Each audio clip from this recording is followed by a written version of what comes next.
সমালোচনা জয় করা নায়ক উদয় হাসপাতালে, পরিণীতার সেটে নেমেছে উদ্বেগের ছায়া।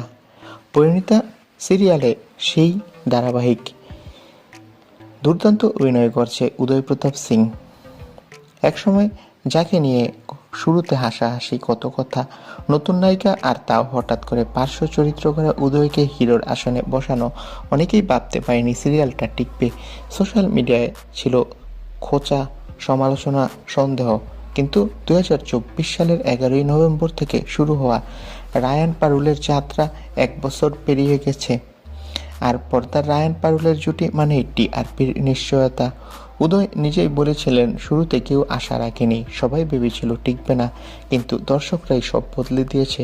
সত্যিই তো, যে শিল্পীকে নিয়ে সন্দেহ ছিল সবচেয়ে বেশি, আজ তাকেই ঘিরেই দর্শকদের ভালোবাসা এত প্রবল। কিন্তু সব কিছুর মাঝে এবার এলো খারাপ খবর, যা পুরো টিমকে নাড়িয়ে দিয়েছে। কি সেই খারাপ খবর বন্ধুরা?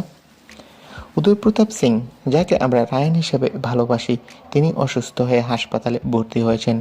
চিত্রগ্রহণ বন্ধ, ইউনিটের সদস্যরা উদ্বিগ্ন। ঠিক কী কারণে ভর্তি তা পুরোপুরি জানা না গেলেও চিকিৎসকরা বর্তমানে তাকে পর্যবেক্ষণে রেখেছে।